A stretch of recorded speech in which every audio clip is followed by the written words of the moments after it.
Ladies and gentlemen, boys and girls, welcome to After Hour Gaming League. This is JW Schmo from Team Raytheon, and welcome to the playoffs.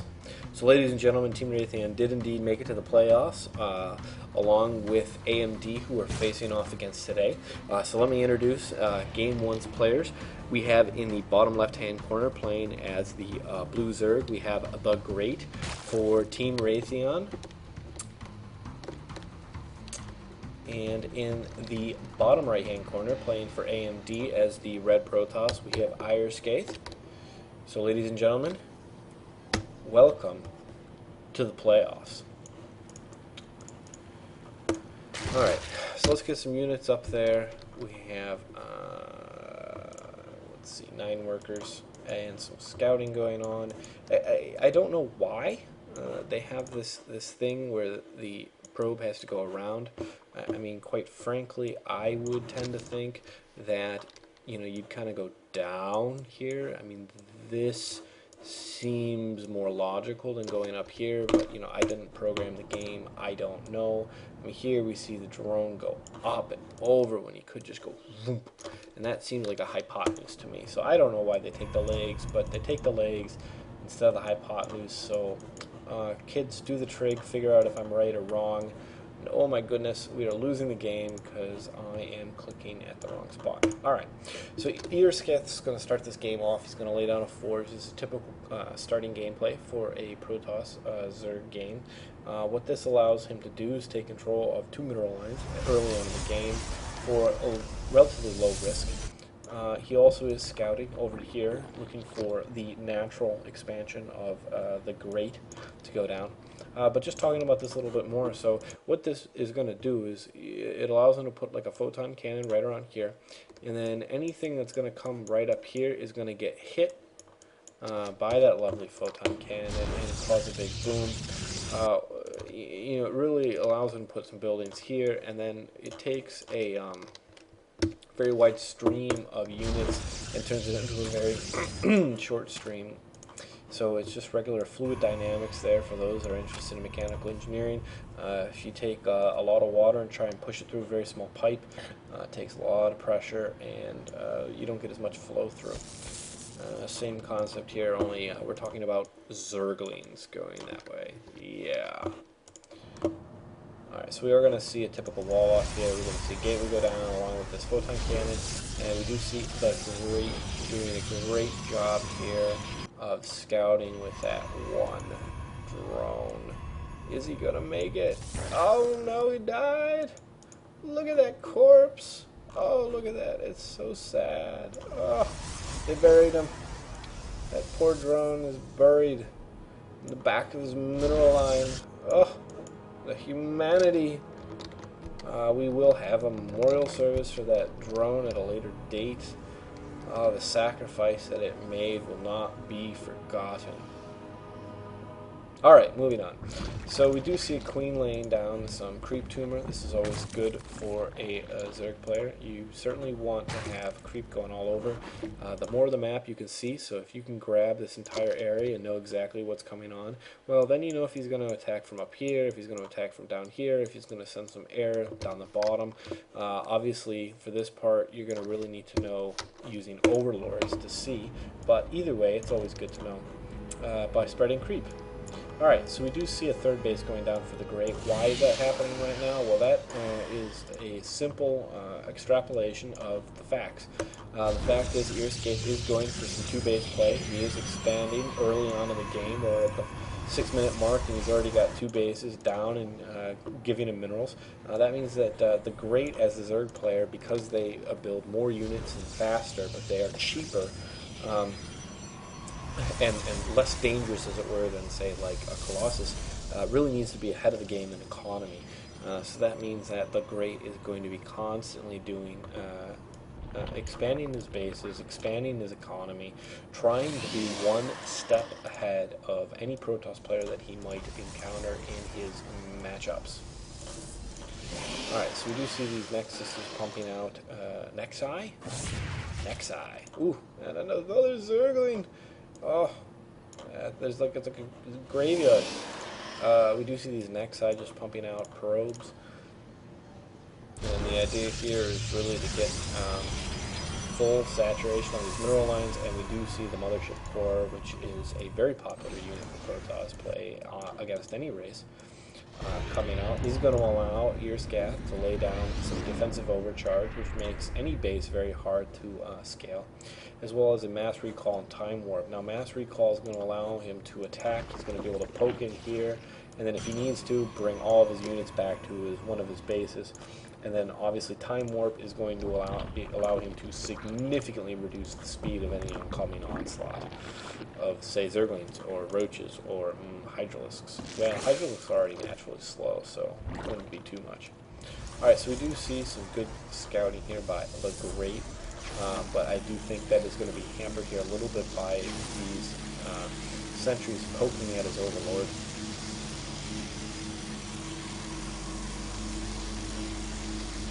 And they're going to poke, and they're going to poke the Overlord to death. And we now have a third Zerg unit buried in the Protoss homeworld.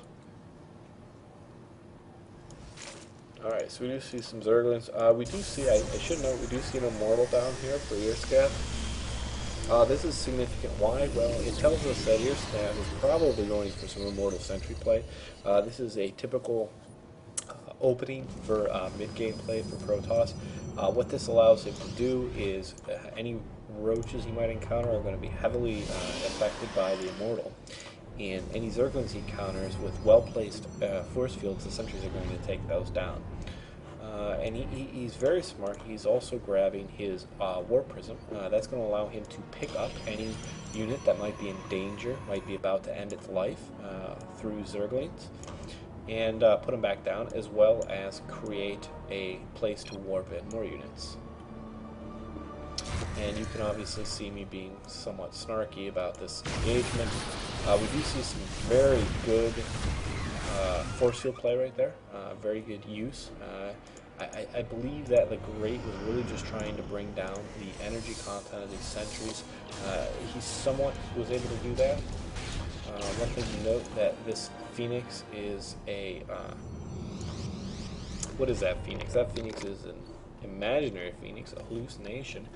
That's going to give IreScath some scouting ability, ability to see what's in front of him. It does look like TheGreat is going to be supply blocked. That is a little awkward, especially when he is about to get attacked. Alright, so we're going to just watch. It does look like he is going to push. He is going to hold off a huge amount of that army. And he's just going to do some damage. And I would note a mass recall would be a good idea. No, maybe not. Maybe he doesn't. Maybe he wants to die. I don't know. Alright, there's the mass recall. So that kind of cleans that up and allows him to get out. As I said, it allows him to get out of a very bad situation that TheGreat had created by sending a large number of roaches his way.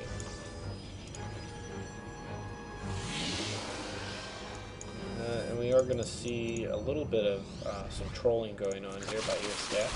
We do see a single zealot going down trying to get into the main, but TheGreat catches that with great gusto and sends some roaches to address that discrepancy in his defenses.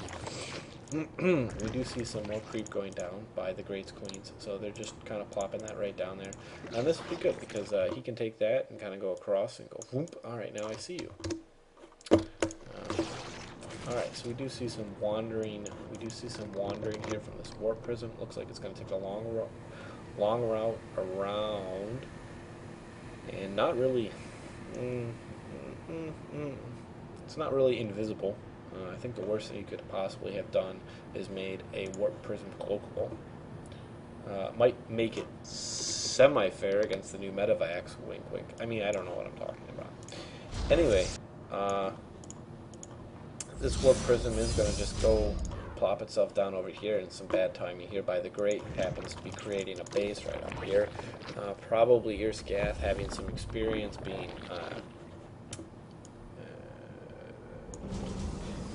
outbased by people when they expand after that first major attack. So he's just going to go and try and create a little bit of a headache.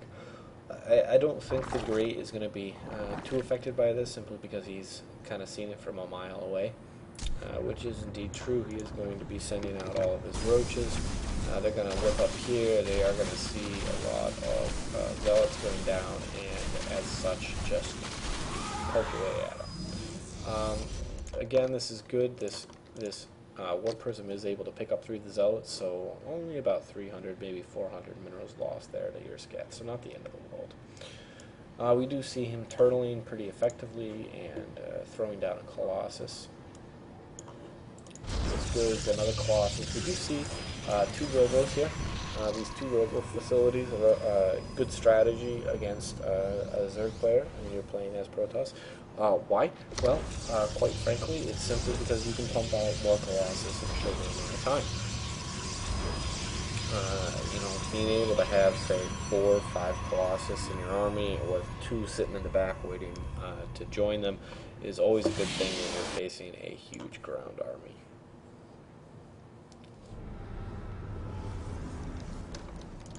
We're going to see IreScath push out to where his 3rd would be. Looks like he is going to try and take his 3rd, which is going to bring him a little bit closer to what TheGreat's base count is. We do see it is now 3 bases to 4 in TheGreat's favor.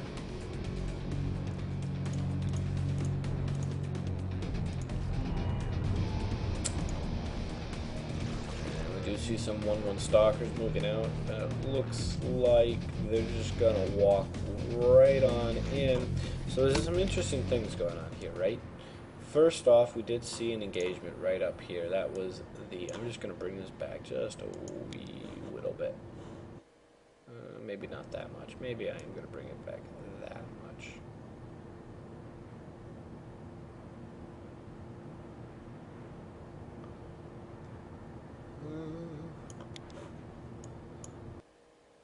Let's see what it does.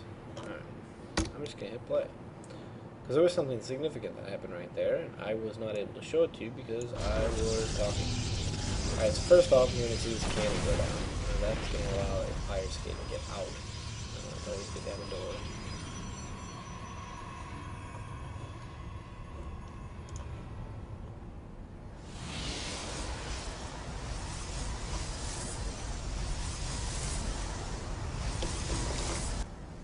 Alright, so he's advancing here, and what I think is about to happen, what you're about to see happen here, is with that. Okay, so he's getting his 3rd down. There it is. That's what I was looking for. Alright, so this Warp Prism is going to come down, and it's going to lay down a fantastically timed drop in the back of TheGreat's 4th base. What this is going to force him to do is it's going to force him to send his army in to engage that Warp Prism. Now he's going to have to engage these zealots. They are going to go down, but now here, let's take a look at this. So now he is out of position, right? So his entire army is sitting at his 4th base. While that's happening, IreScath has used that diversion to come down and go after his 3rd. So that puts TheGreat very significantly out of position to engage any army at his 3rd. And we're going to see the effects of that here shortly. Another thing to note here real quick is the location here of this building. What this does is it means that TheGreat can't come just directly and engage. He's got to either pick the bottom side or the top to engage. It is going to directly affect this engagement and how it plays out. So we do see that IreScath is going to move. He's going to block off very effectively using force fields and time warp the entire armada of roaches, and as a result, TheGreat's main, one of his main bases is going to fall, and IreScath is going to be able to kind of move out and check the rest of the fortress, as it were. Let's see. Alright, so it looks like there's another engagement. The force fields are going down, very effective. This leaves these roaches in a very bad position to take on the Colossus. One does fall, though, to the corruptor set. very effective. And you do see a mothership just kind of like chilling down here. I think that mothership got back, and that is the case. Alright, so we do see 2 Colossus here with the main army. More stalkers coming down, just a significant number of units. Again, the composition is very one-sided for the Great. He's got roaches and corruptors. That is about it. While IreScath has a plethora of ground units. Pretty much everything under the sun, except for, say, High Templar and Dark Templar. Alright, so we do see these corruptors engaging. He's trying to draw out the Colossus. He is going to take one down. But I think that Burrow is going to prompt IreScath to really think hard about his detection ability. Let's just take a look here. It does look like there is one observer coming down. Looks like it's going directly to that main army. So now, if a subsequent Burrow happens, it's going to be detected, it's going to be addressed, and it is going to put the Great in a wee bit of a tough spot if he goes and burrows right in front of that main army. Alright, so we do see research going down. That's always good. We do see some Zerg melee attacks going down. We do see a hive being researched. This is good for the Great. This allows him to get some of his higher tech units, such as Ultralisks, Broodlords, etc. The Ultralisk is kind of the go-to unit for Zerg in the heart of the swarm. It's a massive unit, so force fields don't stop it, and it just does an obscene amount of damage against most units. The Immortal, obviously, of course, the exception because of its hardened shield. It really drops down the attack from 38 damage down to about 10. So it kind of dulls the blade, as it were. Alright, so we see a little bit of motion. IreScath just trying to confuse everybody here on the map. Not sure where he's going, splitting, dancing around. Looks like he's going to try and move up to the north side of the map, to the north watchtower. Just taking on some creep and forcing the Great to adjust his, really adjust his army positioning. I don't think he is ready as of yet to really engage, but it does force him to move his army. Excuse me.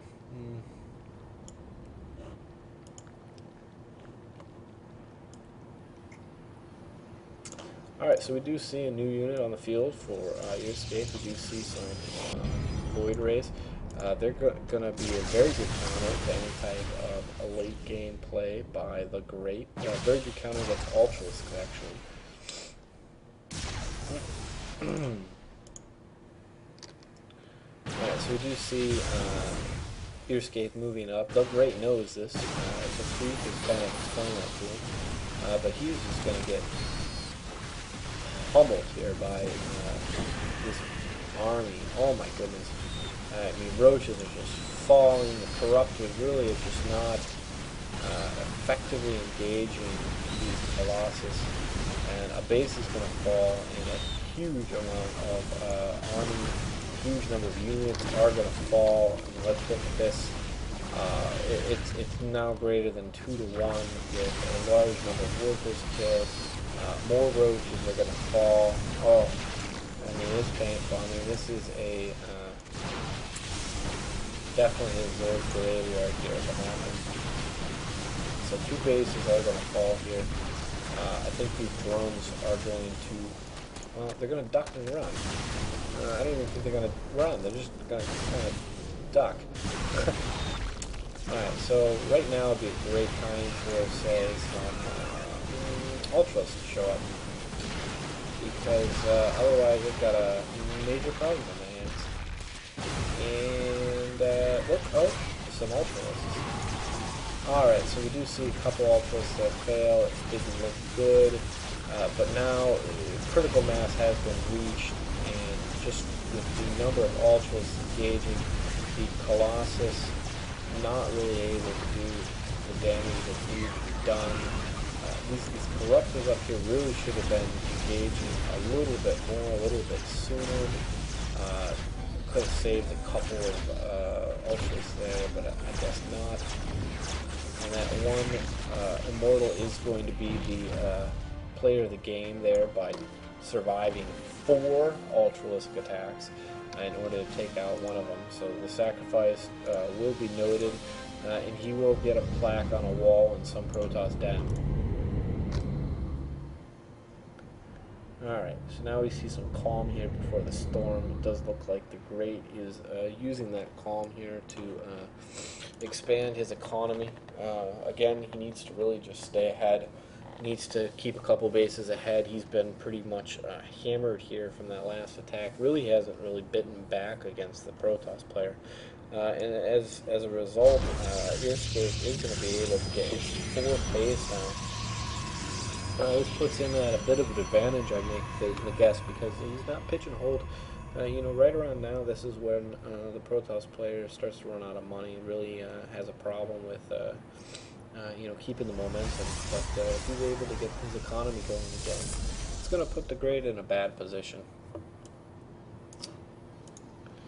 Alright, so we have some Void Rays going. We got some more Void Rays going. We got a lot of Void Rays. So it looks like the transition to Ultralisks has resulted in a more definitive transition to Void Rays. Alright, so we're going to see an engagement coming up here fairly shortly with TheGreat bringing in some Zerglings, just doing a little scout there. Would have been nice to have him see the upper base, and now pushing in, trying to engage all of these units. It does look like the Void Rays were waiting, in fact, for the Ultralisks. And it does look like IreScath was patient and was able to wait. These Corruptors here are going to just fall to these Void Rays. It's not looking good. And these Ultras, again, they just, you know, 4 of them, they're going to go down, they're going to fall. There's nothing they can do against these Void Rays except just take the damage. And that Photon Cannon is going to remain standing. Thou shalt not pass. Alright, so we do see a fair number of probes going in. These guys are going to be mining. They're going to keep the economy for IreScath alive.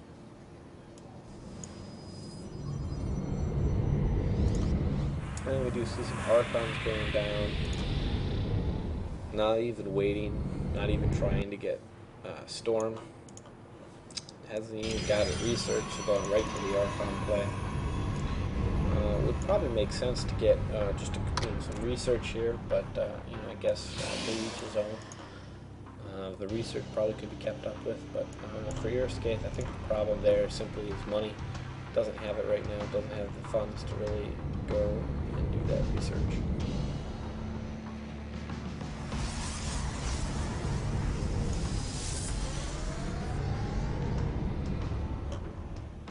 So we do see some more melee attack research going down for TheGreat. So he's going to be pretty dominant there from a research standpoint. And even his drones have armor 3.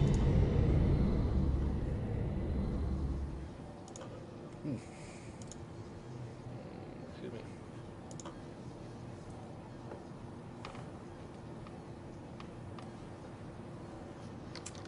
Not much to say right now, other than these bases are just chugging along economy-wise. So it's kind of a quiet part of the match. We do see a 2.5 to 1 ratio in units killed. Oh my goodness! I mean, the graveyard over here is terrible. All right, so we do see IreScath has oversaturated his 4th. It does look like it is in waiting to move a fair number of their units over to his 5th base. If he does decide to go ahead and use it. It does look like he is going to push out. He's going to have a fair advantage here at the moment if he decides to do something with it. Obviously that floodlight there, casting some eerie shadows there for the Zerg scene. A whole bunch of stalkers just, you know, kind of like prancing along there. It's a scary sight. Alright, so we do see some more Ultralisks. They do have the +5 armor, +6 armor over there. And we are going to see this base once again take a beating. Yep. And it does look like IreScath is going to go and try and, you know, grab a quick kill there, just a little poke, and say, hey, how you doing, high five, not, I'm going to slap you in the face. And slap he does. So we do see another base going down for the Great. Now, it does look at the moment pretty good for the Great, and hold on. And what I mean by that is he's got 1, 2, 3, 4, 5 bases, but see, here the problem is, his first 2 bases are barely mining anything.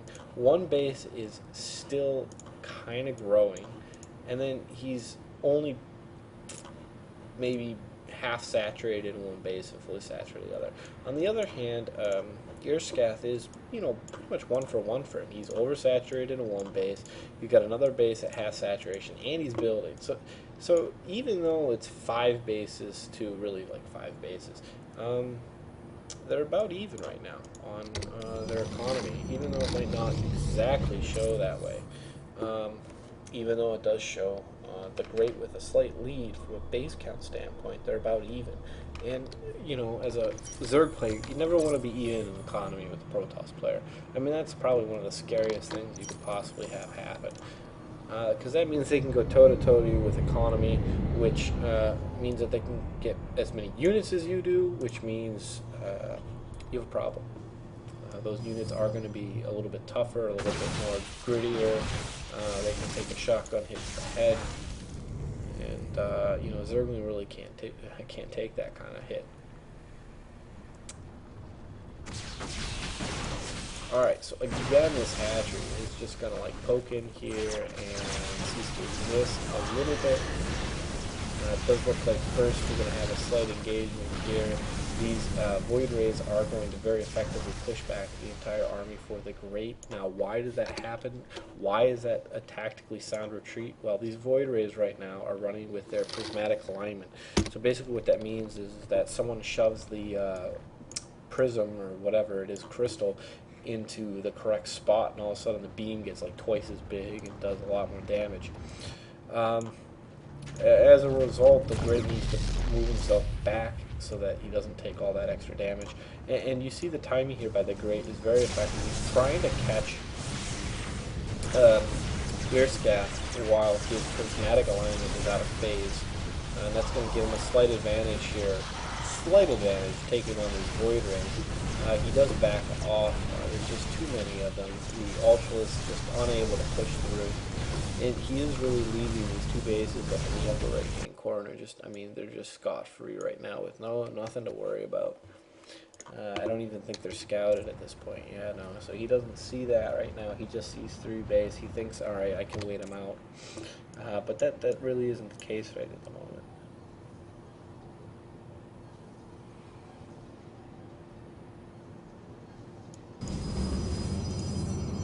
So we do see a fail number of Zealots.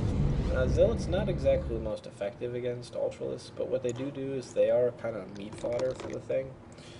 You know, if the Zealots are up there, that means that the Ultralisks are not getting up in your Stalkers. They're not going to get clustered around the Stalkers. Obviously, in this case, not so much the effect, simply because the Stalkers were the first ones there. One of the problems from a micro standpoint when you have Stalkers and Zealots tend to be just a wee bit slow but a normal operation. We do see these Corruptors just not able to really pack a punch against the Void Rays. They are doing their corruption, which I think provides an extra 20% damage.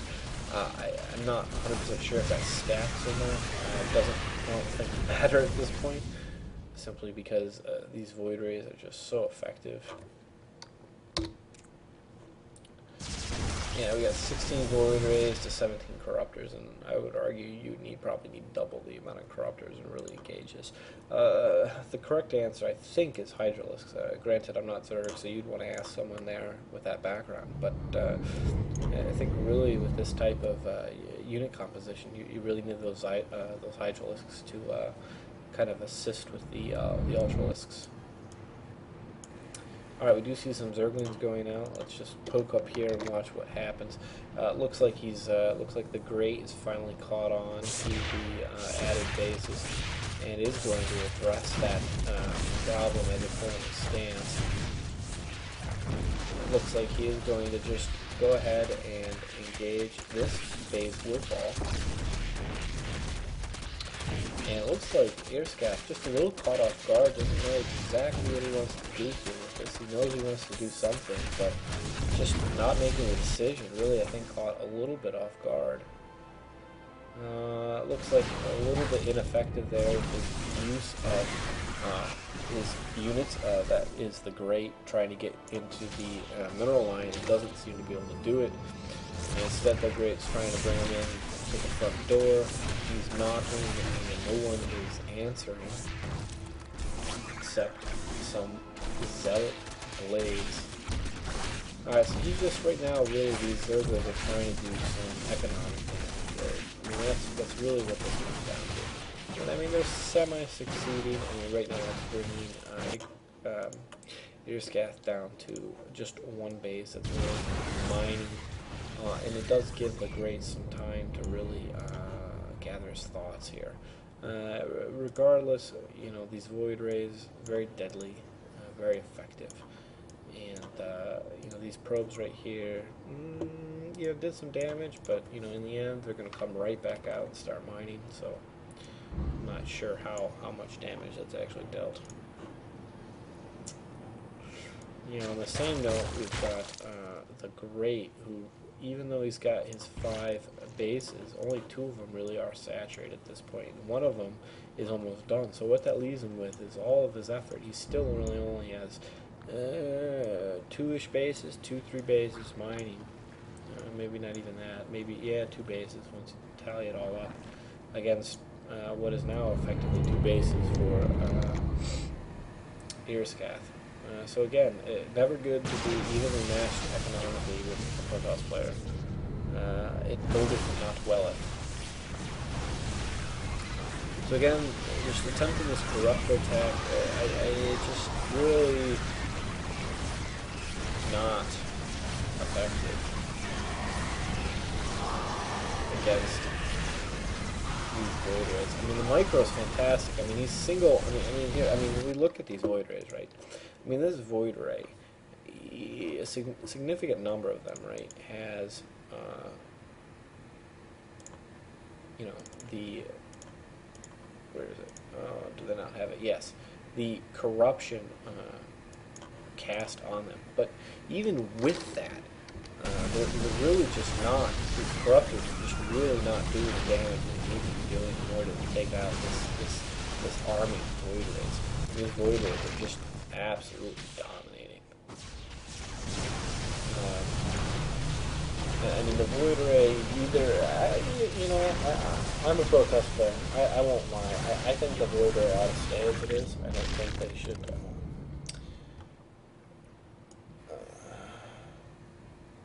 cripple it too much more. I do think, though, that Zerg really needs a better, stronger counter to it than simply corruptors. I don't think that's the one thing. Alright, so we see another base fall from the TheGreat. He does have more money at this point, but money is not exactly the best thing to have when you have a massive Protoss fleet barreling down upon every single base. I will note here that while this attack is going down, it does look like TheGreat is trying to counter, trying to create some action, trying to get IreScath away, not focused on his main attack. But even still, these Zerglers just falling to the Zealot and the Void Rays.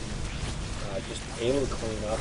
They're able to take out a little bit of the probe, but just not nearly the damage done compared to IreScath and his massive army of death. So I think we're fast approaching that last heave here when you've got 70 drones. Let's count. Hold on, I just want to count here. That is 70 drones on one mineral. That bodeth not well for the Zerg player.